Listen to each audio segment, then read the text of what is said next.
మనందరం దాన్ని విట్నెస్ చేయబోతున్నాము. అండ్ అలాగే ఇక్కడున్న వారికే కాకుండా లైవ్ ద్వారా వీక్షిస్తున్న మెగా అభిమానులకి, సో పవర్ స్టార్ గారి అభిమానులకి, మెగా పవర్ స్టార్ అభిమానులకి అందరికీ కూడా మరొకసారి కార్యక్రమానికి స్వాగతం సుస్వాగతం పలికేస్తున్నాము. ఎస్, మరి ఇప్పటి వరకు పాటలతో మిమ్మల్ని అందరినీ ఎంటర్టైన్ చేశారు. ఇప్పుడు ఒక డాన్స్ పోయిట్. ఆల్ సెట్ అమ్మా, రెడీయా?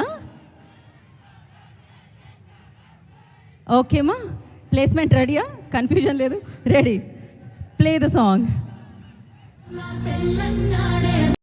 మనందరం దాన్ని విట్నెస్ చేయబోతున్నాము. అండ్ అలాగే ఇక్కడున్న వారికే కాకుండా లైవ్ ద్వారా వీక్షిస్తున్న మెగా అభిమానులకి, సో పవర్ స్టార్ గారి అభిమానులకి, మెగా పవర్ స్టార్ అభిమానులకి అందరికీ కూడా మరొకసారి కార్యక్రమానికి స్వాగతం సుస్వాగతం పలికేస్తున్నాము. ఎస్, మరి ఇప్పటి వరకు పాటలతో మిమ్మల్ని అందరినీ ఎంటర్టైన్ చేశారు. ఇప్పుడు ఒక డాన్స్ పోయిట్. ఆల్ సెట్ అమ్మా, రెడీయా? ఓకేమ్మా, ప్లేస్మెంట్ రెడీయా? కన్ఫ్యూజన్ లేదు, రెడీ. Play the song.